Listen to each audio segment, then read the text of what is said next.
The quiet man with a kind smile. The restaurant was alive with sound. A cozy clatter of cutlery, soft jazz humming through hidden speakers, and the occasional burst of laughter. Nestled in the heart of Los Angeles, Harvest and Hearth was known for its rustic charm and healthy, wholesome menu. Its reputation wasn't built on flashy decor or Michelin stars, but rather on warmth, the kind you felt from the moment you stepped through the wooden doors. The dinner rush had just begun. Waiters glided between tables like dancers, weaving trays of food past clinking wine glasses and whispered conversations. The hostess, a young woman named Claire, was doing her best to maintain the calm in the organized chaos when the front doors opened again. A man stepped in. He wasn't flashy. His black jacket was faded but clean. He wore dark jeans, a simple gray t-shirt, and a black baseball cap that shaded most of his face. Yet something about him made a few heads turn, not because he was demanding attention, but because of the opposite. His presence was peaceful, quiet, as if he moved through the world without disturbing it. The man removed his cap slowly and approached the host's stand with a gentle smile. "Table for one, please," he said softly. Claire blinked, almost doing a double take. The voice was familiar. The face, even under the worn cap and with slightly unkempt hair, was unmistakable. Of course," she stammered, trying to remain professional. "Right this way." Before she could lead him to a table, a firm voice cut through the air. "Claire," barked the restaurant manager, striding over with the kind of arrogance that made people flinch. His name was Marcus. He wore an expensive suit, his hair was slicked back to perfection, and his cologne lingered like a fog. Marcus looked the man up and down, his lips curling into a smirk.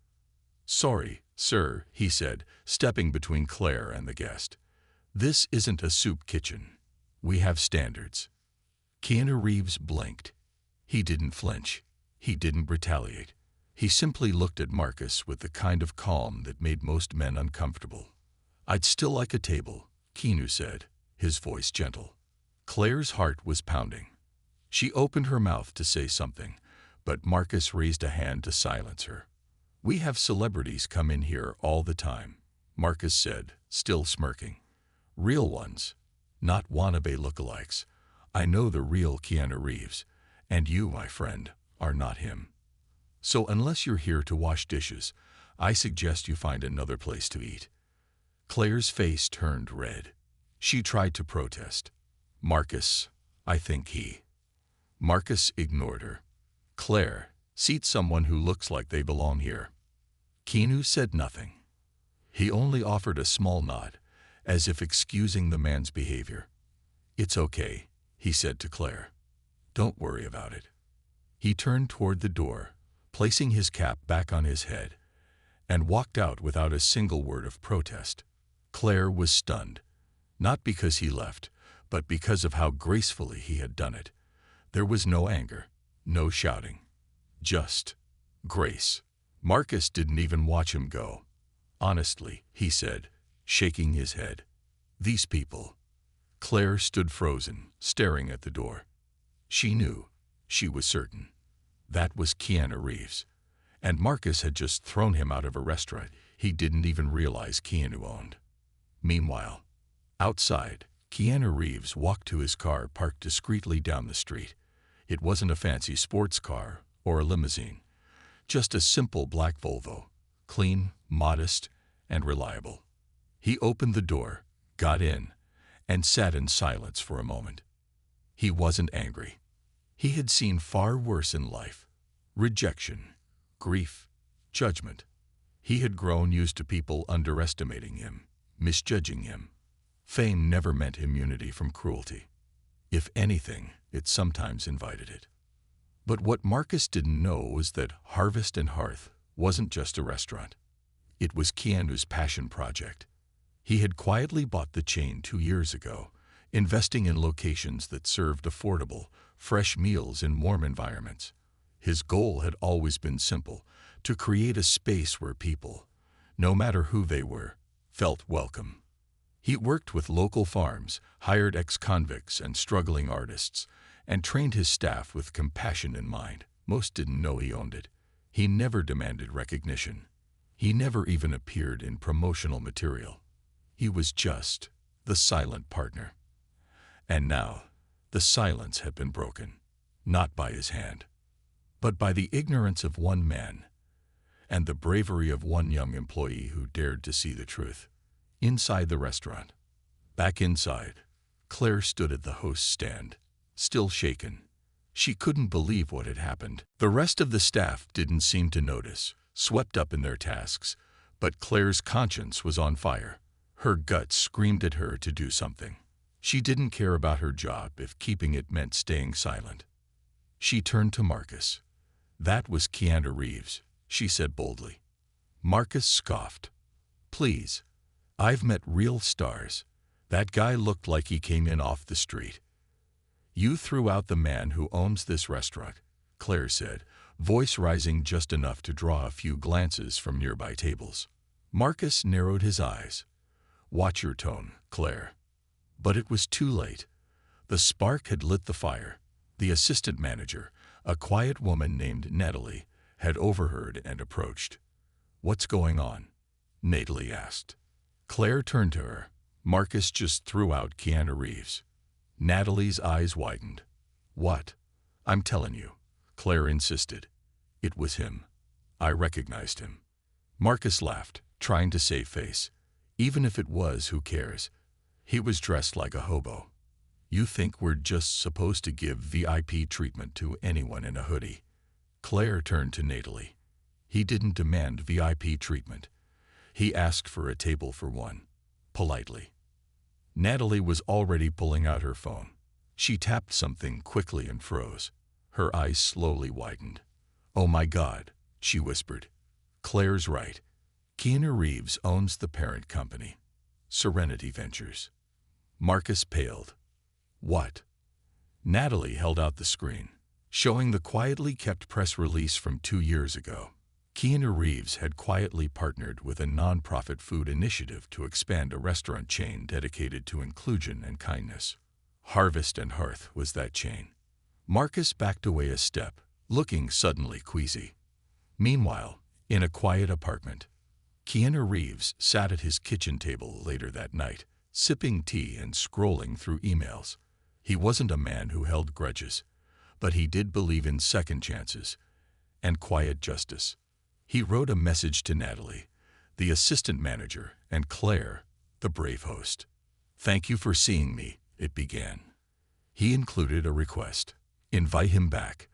This time, not as a secret guest, but as someone who wanted to see how the restaurant truly functioned. He also asked something unusual. Don't fire Marcus. Not yet. Let people reveal who they are, he wrote. Then give them a chance to grow. And so begins the journey. In the days that followed, a chain reaction began. Claire was faced with a moral dilemma. Stay and fight for a restaurant she believed in, or quit and expose the truth. Marcus would be confronted with his own pride, forced to face the consequences of judging others by appearances. And Keanu Reeves. He would return. Not with cameras, not with reporters, but with a quiet plan that would change the lives of every employee and every guest in that restaurant forever. Because sometimes kindness wears a quiet jacket, and sometimes the man you insult owns the very world you live in. The letter, the lesson, and the look within. A quiet storm begins. The morning sun broke over Los Angeles like a gentle promise. Light spilled through the blinds of Claire's small apartment as she sipped her coffee, hands trembling slightly. She had barely slept. After last night's events, her heart felt heavy. But not just from anger. It was something deeper. A strange mix of awe, responsibility, and fear. Awe at meeting Keanu Reeves in person. Fear at what might happen if Marcus retaliated, and responsibility because she had stood up for someone when no one else did. Her phone buzzed. It was a new email. From Serenity Ventures HQ. Subject: Thank you, Claire. She froze. Her breath caught as she opened it. Her eyes scanned the simple, calm message. "Hi, Claire. Thank you for your kindness. I appreciated your voice when it mattered most. I'll be visiting the restaurant again soon, not as an owner, but as someone who believes in people more than policies. Let's keep this between us for now. And please, no need for special treatment. Just honesty. I'm looking forward to seeing how the heart of this place beats when it thinks no one's watching. Warmly, K." Claire sat back, blinking away the sudden sting of tears. Not only had he seen her, he remembered her. Across the city, Marcus's office. Marcus sipped his double espresso, eyes glued to a spreadsheet, trying to shove the previous night's awkward incident to the back of his mind. But something gnawed at him. Not guilt. No, that was still buried, but a flicker of doubt. He opened his email and saw a forwarded message from Natalie, the assistant manager. Subject: "You might want to read this." It was the same internal staff newsletter sent monthly by the parent company. Marcus never bothered with it, but something in the tone made him click. His eyes scanned over the article. "At Serenity Ventures, we believe hospitality is more than service. It's dignity. Every person who walks through our doors should feel welcome, seen, and valued, regardless of what they wear, what they earn, or who they are. Our founder, Keanu Reeves, reminds us often, treat the janitor like the CEO, and the CEO like the janitor." Marcus's heart dropped into his stomach. Founder. He read it again. Keanu Reeves. The man he had humiliated. The man he'd laughed at. The man who owned the building he stood in. Marcus felt the walls close in, not just from fear, but from the slow, unwelcome realization that he had become the very thing he used to hate. Arrogant, shallow, and unkind. But he wasn't ready to admit that. Not yet. Back at Harvest and Hearth. 3 days passed. The buzz inside the restaurant returned to its usual rhythm. But beneath it, something had shifted. Claire kept stealing glances at the front door. Every time it opened, her breath caught. Was he coming today? Natalie had been quiet too, though she and Claire exchanged subtle nods, their silent alliance growing stronger. They had decided not to tell anyone else yet. Keanu had asked for discretion, and they would honor that. But the kitchen staff was whispering. Rumors spread fast. Someone had seen an email. Another had caught a glimpse of Keanu walking nearby. Whispers of the owner is watching floated between chefs and servers like a warning, or maybe a hope. Then came Friday. It was lunchtime when the doors opened, and he walked in again. Same jacket, same hat, same soft eyes. This time, Claire didn't flinch. She smiled gently and said, "Welcome back." Keanu nodded. "Good to see you again." And just like that, he was seated, not in a private booth, not at a roped-off table, but right in the middle of the room. Customers looked up, some recognizing him, others only sensing something unusual about the man who sat alone, sipping tea and reading a small book. Marcus stood frozen at the edge of the dining area, staring.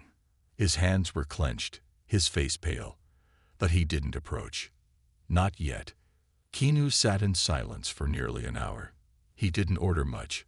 A vegetable soup, a slice of rye bread. He thanked the waiter with a sincere smile, never once revealing his identity. But everyone around him watched, wondering. When he rose to leave, he walked to the host's stand where Claire waited. "I'd love to come back," he said. "Maybe spend more time with the team. Get to know how things work." Claire nodded. "We'd be honored." He gave her a knowing look. "Let's keep teaching kindness, from the inside out." And then he was gone. The aftershock. That afternoon, Marcus called a mandatory staff meeting. He stood in front of his employees, visibly sweating, struggling to keep his voice steady. "I want to address what happened the other night," he began. "I may have misjudged someone." Claire folded her arms. She didn't speak. Neither did Natalie. Marcus cleared his throat. "Keanu Reeves is the owner of this restaurant chain. There were gasps. "I didn't know," he continued. "But that's not the point. What matters is, I didn't treat him with respect. And if I didn't do that to him, I probably haven't done that to others."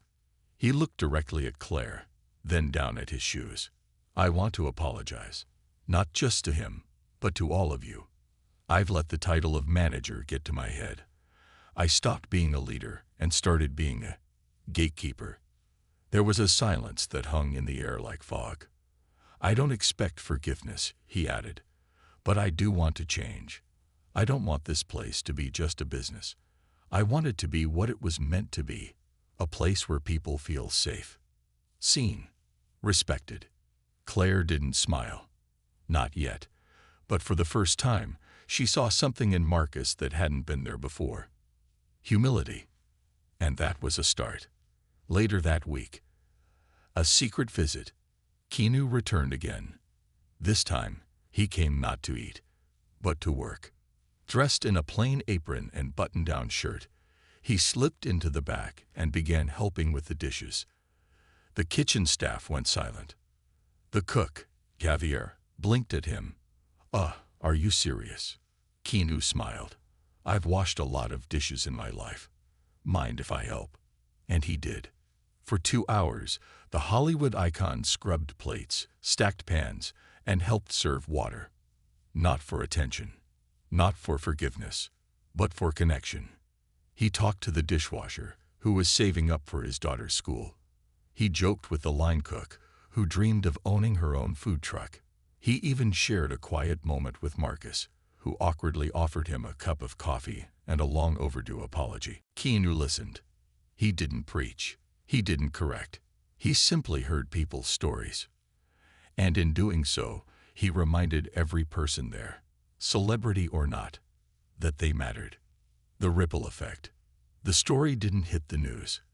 There were no viral videos, no TikToks, no breaking headlines, because none of them broke Keanu's trust.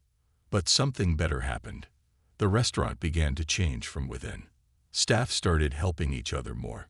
Arguments turned into conversations. Marcus implemented a kindness-first policy, suggested anonymously by a team member, though everyone suspected it came from Keanu.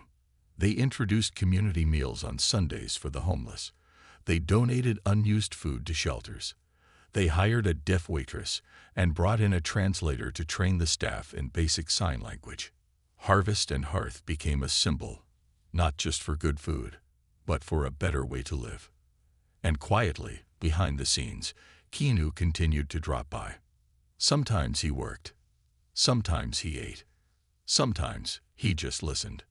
One night, Claire found a folded note slipped under the register. No signature, just 6 simple words. "You changed the story. Thank you." She didn't need to ask who it was from, because real kindness doesn't need credit. It just needs courage. The redemption table. The early morning light filtered through the tall windows of Harvest and Hearth, casting golden streaks across the rustic wood flooring. The place was quiet, the scent of freshly baked bread and slow-roasted tomatoes already drifting from the kitchen. But today there was something more in the air, something unspoken. Marcus arrived before everyone else. It wasn't his usual hour. Normally, he showed up just as the staff briefing began, often with a coffee in one hand and an email pulled up on his phone. But today, he stood alone at the center of the dining room, looking out at the empty chairs and tables as though seeing them for the first time. He ran his fingers along the edge of one table, Table 7, the very table Keanu had sat at during his quiet return. The same table Marcus had once overlooked in favor of judging a man by his coat. He closed his eyes, shame washing over him again like a tide. But beneath it, a new feeling, one he hadn't felt in years. Hope. The look back, and a hard truth. It had been a long time since Marcus felt truly hopeful. A decade ago, he was a busboy at a family-run diner in Queens. Back then, he believed in hard work, in people, in small victories. But as years passed, and he climbed the ladder into management, something shifted. Success became armor. Titles became masks. Somewhere along the line, kindness turned into currency, and if someone didn't look the part, he assumed they didn't belong. He hated to admit it, but he had become the kind of man he once resented. That realization had been growing steadily since Keanu Reeves, humble, quiet, unassuming, walked in and showed him how wrong he had been. But now, Marcus was determined to rewrite that part of his story. Not with speeches, not with apologies, but with action. The silent shift begins. Over the next few days, small things started to change inside the restaurant. Not from a corporate memo, and not from Keanu's influence directly, but from a spark that had been lit in the team. Marcus personally showed up to help the dishwashers when they were overwhelmed. He began learning names of every part-time worker, their goals, their stories, their families. He installed a gratitude wall in the back hallway where any staff member could anonymously leave notes of appreciation for one another. Within days, the wall bloomed with sticky notes filled with kindness. To Maria, you always remember my mom's favorite tea. Thank you. To Jordan, the smile you gave that sad kid yesterday reminded me why I love this job. To Marcus, thank you for not giving up on us. We see you trying. And perhaps the biggest change. He listened. When Claire suggested adding a pay-it-forward meal auction to the menu, where guests could buy a meal in advance for someone who couldn't afford it, Marcus didn't just approve it. He funded the first 100 meals himself. No one expected it, but everyone noticed. The visitor who changed everything. One rainy Thursday afternoon, as the lunch crowd trickled in, the door swung open and a woman stepped inside. Her coat was damp, her scarf slightly frayed. She looked exhausted, but her eyes were full of something else. Determination. She approached the host's stand, her voice trembling slightly. I'm looking for a manager. A Marcus Keller. Claire, now fully confident in her role, smiled. You found him. Marcus stepped forward, napkin in hand, wiping sauce from his palm. He looked up and froze. The woman before him had aged, but only slightly. Her eyes were the same, brown and fiery. It was Janelle, his sister, the one he hadn't spoken to in almost 8 years. The forgotten bond. January. Marcus's voice cracked. Janelle gave a hesitant smile. Hey. Claire quietly excused herself, sensing something deeply personal was about to unfold. Marcus gestured toward a corner booth. They sat. You look, he started, then paused. You look like life's been hard. She nodded. It has. Silence stretched between them for a long moment. I'm not here to fight, she finally said. I heard about what happened. About Keanu. About what you're doing here.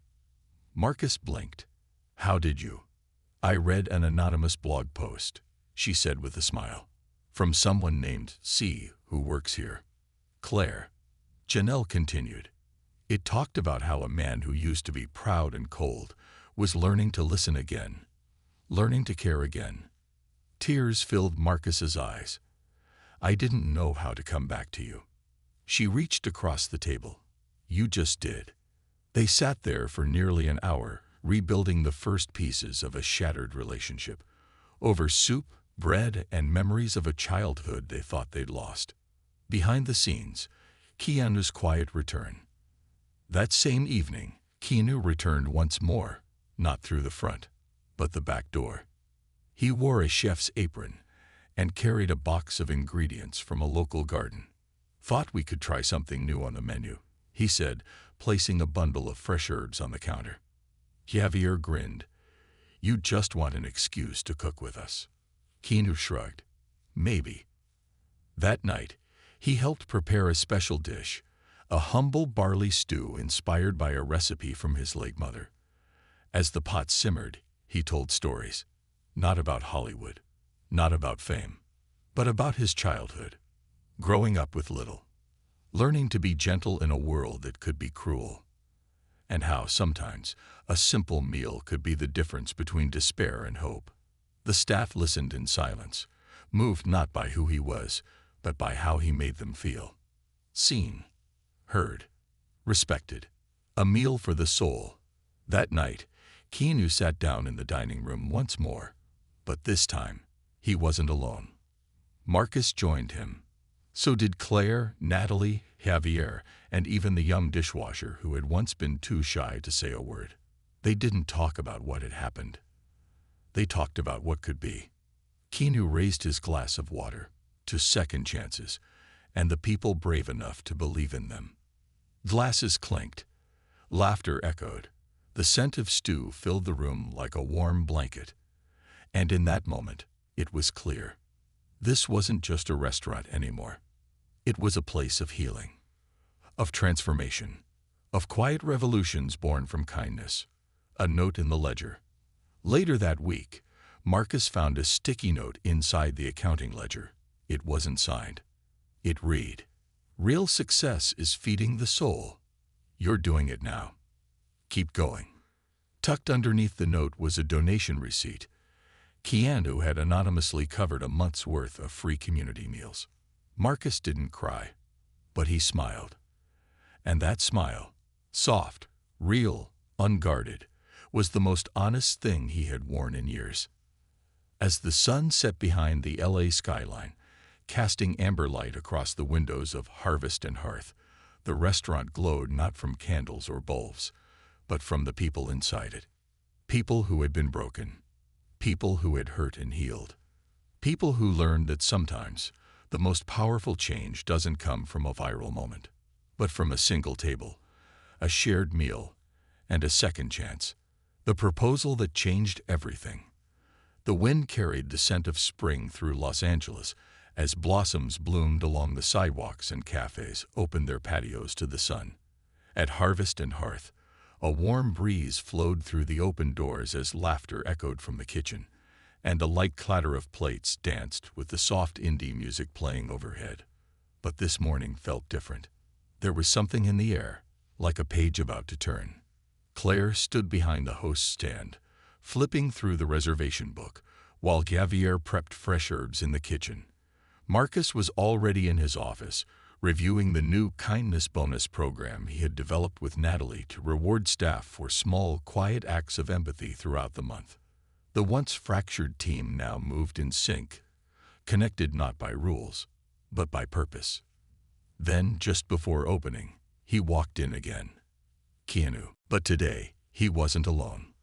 With him was a tall woman in a cream blazer, her stride confident, her eyes scanning the space like a silent investor taking mental notes. She smiled softly at the smell of baking bread, clearly impressed by the place's warmth. Keanu nodded at Claire. "Hey, got a few friends with me today. Mind if we chat somewhere quiet?" Claire blinked, then smiled. "Of course. Conference room." He nodded. Perfect. A private conversation that wasn't just business.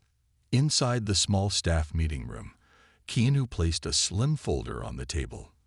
Marcus, Claire, Natalie, and Javier gathered around, curious. The woman beside Keanu introduced herself.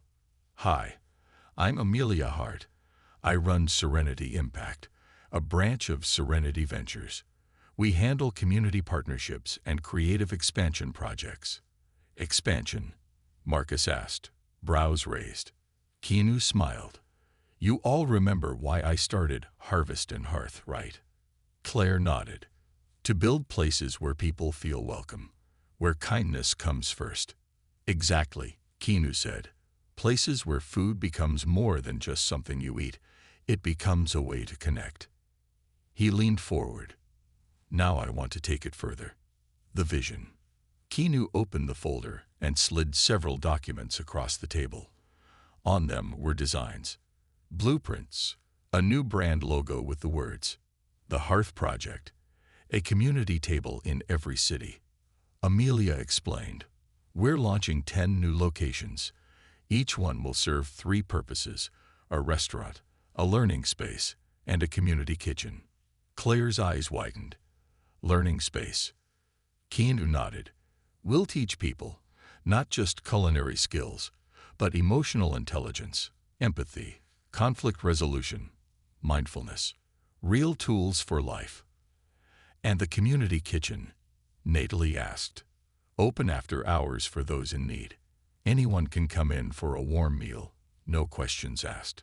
Served by volunteers, staff, community members, and even some of our guests. Marcus blinked, stunned. That's huge. Keanu smiled. That's why I'm here. I want this team to lead the first flagship Hearth Project location.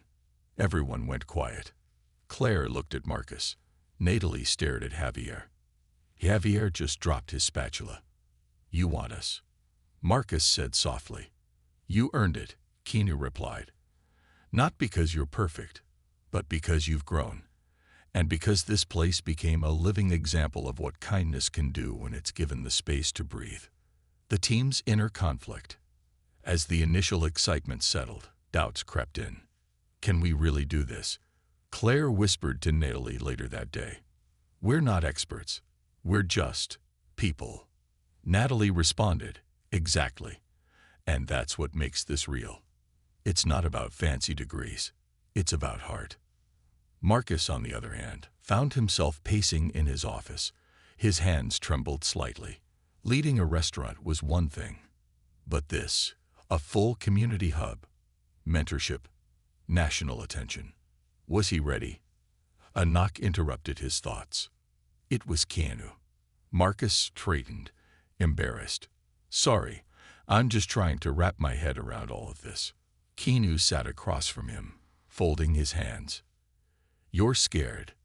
Marcus nodded, terrified. Good, Keanu said, smiling. That means you care.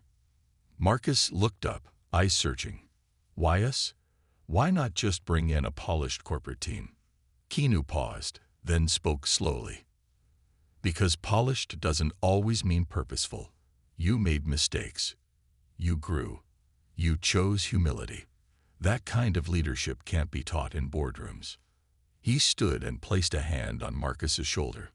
Lead from where you fell. That's the most powerful place to begin. The soft launch. The team spent the next month preparing for the soft launch of the new Hearth Project location. Renovations began on the unused space next door, which Keanu had purchased quietly the year before. Walls came down. Volunteers poured in. Local artists painted murals of community, food, and connection. One wall was covered in images of shared hands, different skin tones, different generations, reaching across a long wooden table. They hosted a staff dinner 1 week before the public launch. No suits, no press. Just food, laughter, and the people who had built something with their hearts. As dessert was served, Keanu stood and raised a glass. This isn't a launch party, he said. This is a thank you dinner, because what's being built here is rare. And I wanted you all to see what your courage has turned into. He paused, then added softly, you didn't just change your restaurant.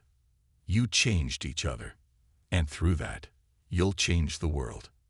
A crisis before the opening.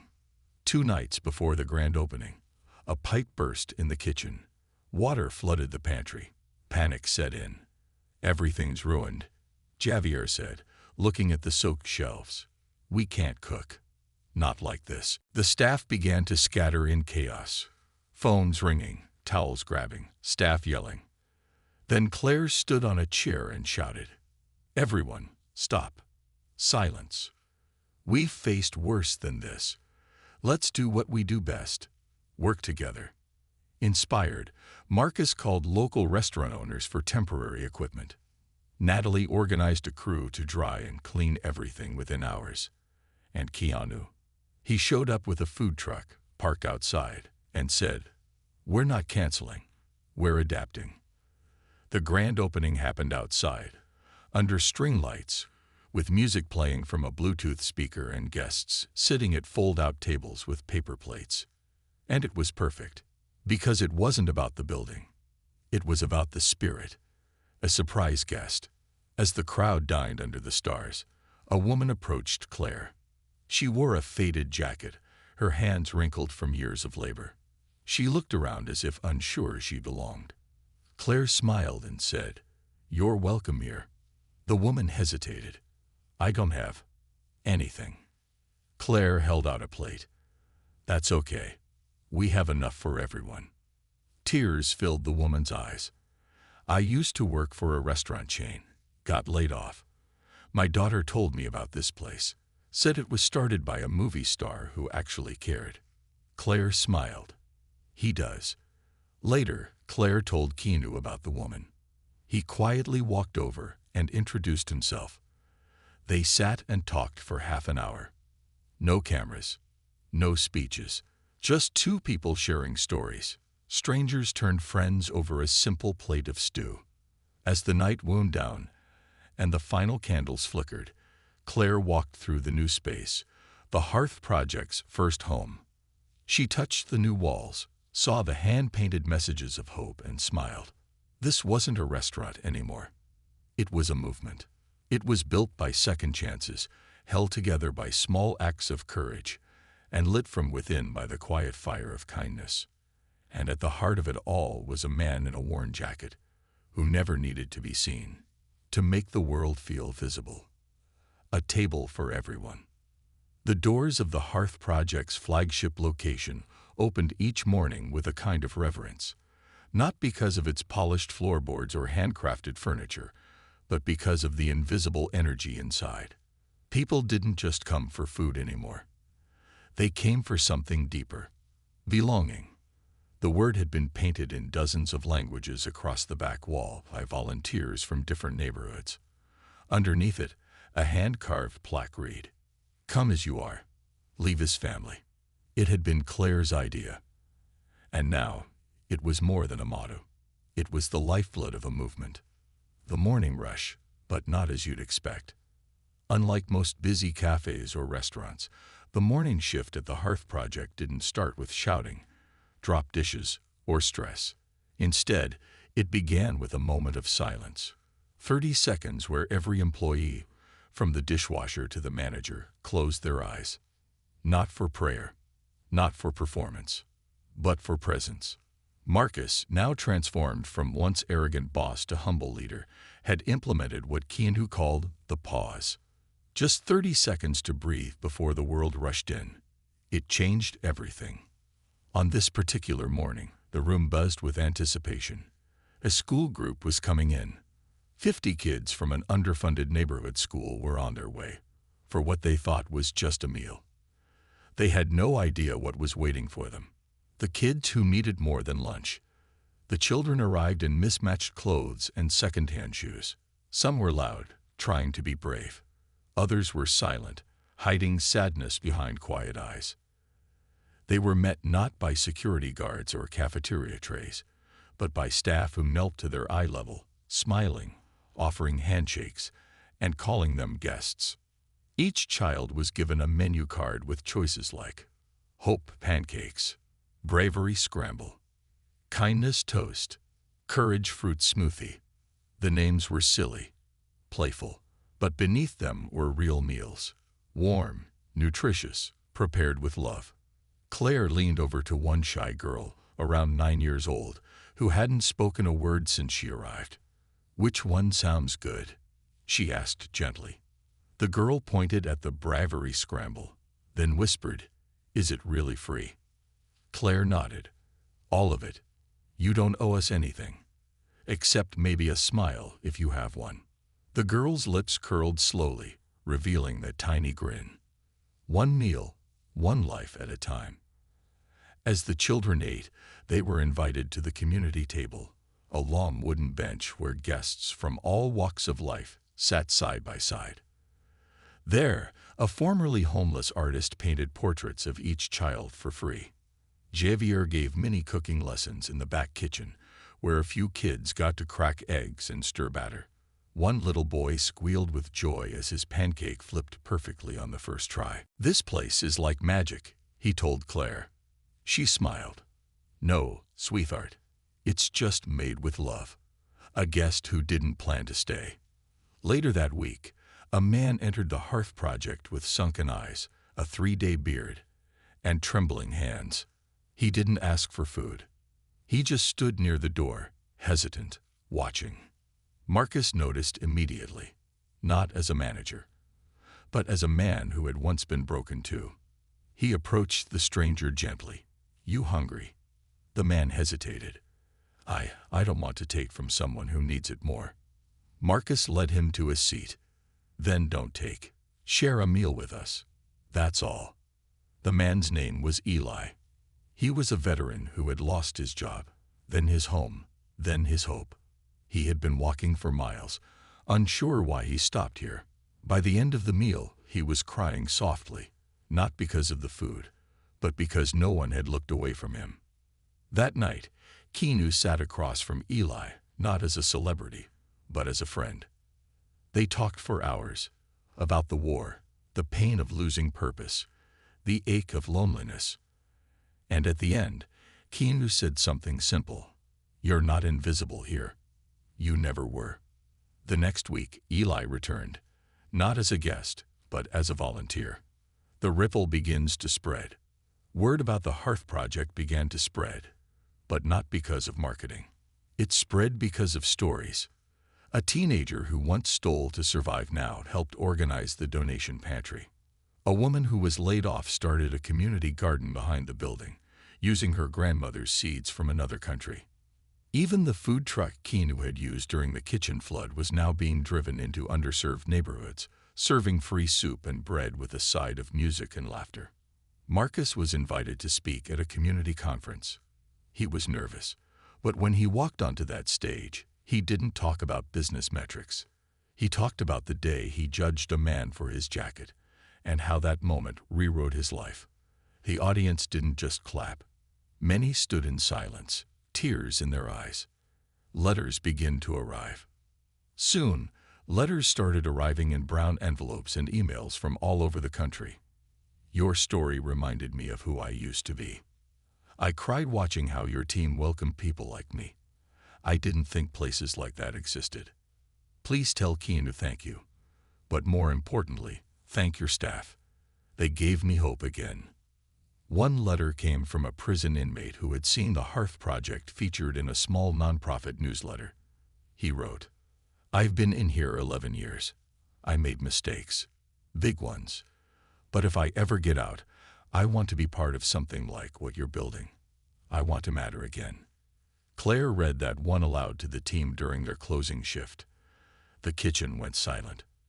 Then someone clapped, then another. Soon the whole team was cheering, because that's what they were building. Not just meals, but meaning. A box from the past. One afternoon, Keanu arrived with an old beat-up box. He gathered the team around the community table and opened it.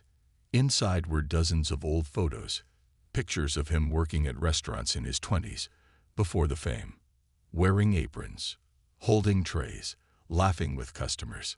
"I used to think I had to leave all this behind to become someone," he said. He looked up, eyes soft.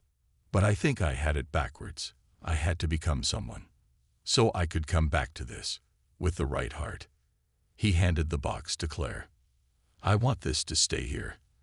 Let these remind us that no matter how far we go, we're always just one meal away from each other." A life saved, a story shared. One rainy evening, Claire noticed a young man sitting alone outside the restaurant. His hoodie was soaked, his eyes empty. He had no umbrella, no food, just silence.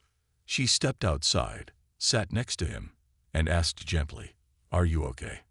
He didn't answer, but tears began to fall. Eventually, he whispered, "I was going to do something bad, something I can't undo." Claire didn't flinch. "Come inside," she said. "We'll talk. Then we'll eat. Then we'll talk some more." He followed. They sat for hours. Others joined. Marcus, Natalie, even Keanu. That night, the young man didn't just find shelter. He found a reason to stay alive. He left with a new journal, a warm jacket, and something more powerful than any of them could have offered: hope. As the Hearth Project's lights dimmed at the end of another day, the staff gathered at the long community table for their nightly meal. They passed plates, shared stories, held hands, And in that space, filled with laughter, clinking forks, and the quiet understanding of what they were really building, the truth became clear. This wasn't just a restaurant. This was a beacon. For the lost. For the weary. For the world. And it all began with a man no one recognized. And a kindness no one forgot. The day the cameras came, it started like any other morning. The smell of sourdough rolls wafted through the Hearth Project's open windows. Javier was already singing softly in the kitchen, prepping for lunch service. Claire arranged fresh-cut wildflowers in mason jars on the tables. Marcus brewed a strong pot of coffee, not just for himself, but for the whole staff. No one asked him to. He just did it now. Everything seemed calm, familiar, until Claire's phone buzzed with a message from her cousin in New York. "Turn on the news. You're not going to believe this." Curious, she pulled up a stream. Her jaw dropped. The secret was out. A well-known celebrity podcast had aired that morning. The host, a fast-talking, silver-haired radio personality, was talking about a secret restaurant owned by Keanu Reeves that had been changing lives quietly behind the scenes. He had no footage, just rumors, second-hand stories. One blurry photo of Keanu carrying crates of produce through a back alley, laughing with staff. But it was enough. The story exploded. By noon, hashtags were trending. Hashtag Keanu Kindness. Hashtag The Hearth Project. Hashtag Restaurantophobe. Hashtag Serve with Soul. Reporters started showing up. Local news vans parked outside. Paparazzi circled like hawks. The once quiet oasis became the center of a media storm. And Keanu hadn't even arrived yet. The meeting. Marcus gathered the team. He looked calm, but everyone could see the concern in his eyes. "This isn't what we wanted," he said, gesturing toward the windows where cameras flashed beyond the curtains. "This place was never about fame." Claire raised her hand. "Do we shut it down for a few days? Let it blow over?" "No," said a voice from the doorway. Everyone turned. Keanu had entered, wearing the same old black jacket, his face as peaceful as ever. Behind him, Amelia from Serenity Ventures stood quietly, observing. Keanu walked to the middle of the room and looked at his team, not as employees, but as family. "I always knew this might happen one day," he said. "The world doesn't like secrets, especially not good ones." He paused. "But the question isn't, what will the cameras see? It's, will we still be us when they're watching?" The storm hits. By 1 p.m., the line stretched around the block.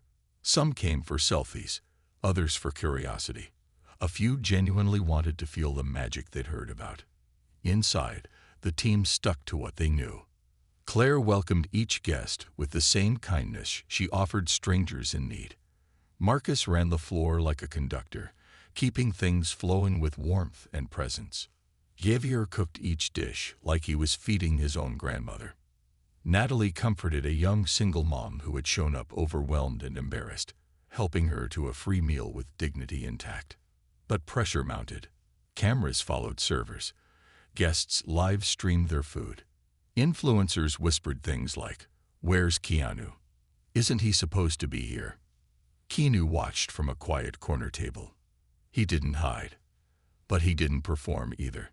He simply helped fold napkins, cleaned a spill, took a tray to a table. Still himself, still quiet, still real. A breaking point. That evening, a famous food critic arrived, unannounced, escorted by a mini-film crew. He was known for brutal honesty and viral takedowns. The moment he walked in, tension spread like wildfire. He sat at table 5 and ordered whatever your soul recommends. Javier cooked it himself. A warm lentil stew passed down from his abuela, served with rosemary flatbread and lemon mint water. The critic tasted it, then raised an eyebrow. "This is nice," he said, "but let's talk about the circus." He waved his hand toward the cameras, the customers snapping photos. "I thought this was supposed to be some underground secret. This looks like Disneyland." Marcus stepped forward. "It's still the same place," he said, voice calm. "Is it?" the critic challenged. "Or has it become a brand? A carefully packaged, feel-good machine?" That was the moment Keanu stood up. He didn't raise his voice. He didn't argue. He walked to the critic's table, pulled up a chair, and said, "We didn't build this for cameras. But we also won't hide when people are watching. If you want a place that performs, there are plenty. If you want a place that believes, stay. Or don't. Either way, we'll keep cooking." The room went silent. The critic stared at him, then slowly put his spoon down. After a pause, he said something no one expected. "Can I meet the chef?" Javier's moment. Javier was stunned. He had never spoken to a critic before, let alone one with 2 million followers. But Keanu took him by the shoulder and led him out front. "This is the heart of your meal," Keanu said. "The soul of your bowl. Talk to him." Javier stepped forward. The critic asked, "Where did you learn to cook like that?" Javier swallowed. "My grandmother. She raised me while my mom worked 3 jobs. I used to think we were poor, until I realized we were just full of love. Every meal she made reminded us we were still alive." The critic blinked, then nodded. He stood, shook Javier's hand, and left without another word. The review that broke the internet. 2 days later, his review hit the web. "The Hearth Project is not a restaurant. It's a revolution.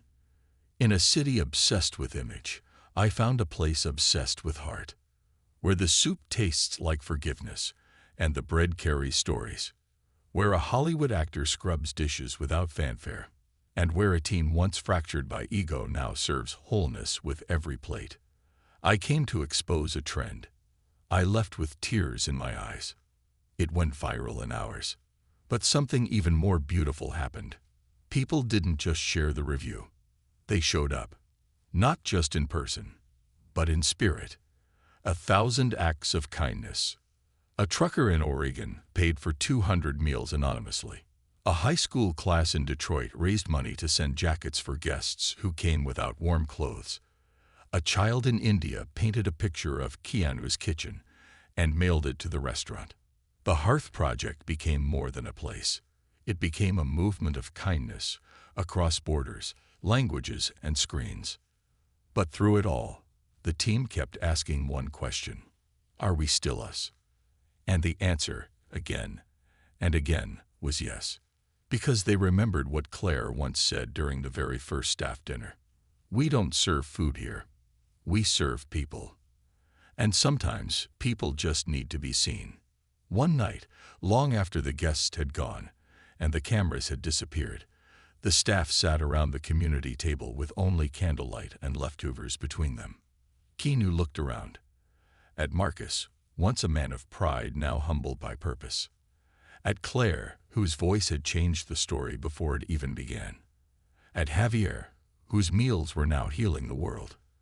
And with a soft smile, Keanu said, "You know what the real secret is. We never needed to be quiet. We just needed to be real." They clinked glasses, laughed, and promised each other, no matter how big this got, the table would always stay long enough for one more. The last guest. It had been 1 year. 12 months since a man in a worn black jacket walked into a restaurant and was turned away for not looking the part. 12 months since a humble staff chose kindness over comfort and truth over silence. And 12 months since a quiet Hollywood star, tired of fame, hungry for meaning, sat alone at table 7 and decided it was time to change the world from the inside out. Now, the Hearth Project was no longer just a single place. It was a movement. The expansion. 10 Hearth Project centers had opened across the country, from Detroit to Denver, from San Antonio to Seattle. Each one was community-run, locally staffed, and built on the same core values: dignity, empathy, purpose, presence. Every new restaurant featured a community table. Every one offered a pay-it-forward pantry, a free learning kitchen, and a quiet room for people who just needed somewhere to breathe. Claire now oversaw training and culture for all new locations. She traveled with purpose and pride, making sure every team member, from janitor to chef, was taught not just how to serve food, but how to see people. Javier had launched a culinary mentorship program for struggling youth and ex-offenders. The first young chef to graduate had just opened her own empanada stand, named Abuela's Fire. And Marcus was now regional director of operations. He no longer wore suits. He wore scars and carried them with grace. And he never started a shift without whispering the same sentence to himself in the mirror. Lead from where you fell. The invitation. Then one day, a letter arrived. Cream envelope, gold embossed seal. No return address. Inside was a simple handwritten note. To the Hearth Project. You've been selected to receive the Global Humanitarian Impact Award for Community Transformation. Ceremony, Geneva, Switzerland. Keynote speaker, Keanu Reeves. The room went silent when the news broke. Natalie read it aloud twice. Marcus had to sit down. Claire smiled, a tear slipping down her cheek. He never wanted credit, she whispered. But maybe this time, the world gets to say thank you. The journey to Geneva. They traveled together. Claire, Marcus, Javier, and Natalie. On a humble flight funded by community donors. No luxury, no cameras. Just 4 people who once thought they were broken, now being honored for building something unbreakable. Geneva greeted them with cold wind and warm hearts. The auditorium where the event would be held seated over 3,000 people, heads of state, CEOs, nonprofit leaders. And seated quietly backstage was Keanu. He smiled as they entered. Still in that same black jacket. Still the same man. He hugged each of them. No words were needed. Only presence. The speech that wasn't really a speech. When Keanu took the stage, there was a hush. Spotlights hit his face, but he looked only at the crowd's eyes. Not their cameras, not their applause. And then he spoke, not like a celebrity, but like someone who had lived many lives. I used to think changing the world meant doing something huge. But then I met a team who did something small, and did it beautifully. They offered bread without expectation. They listened without judgment. They made a place where being seen, really seen, was the main course. He paused, voice softening. The Hearth Project didn't save the world, but it saved lives. And sometimes, that's more than enough.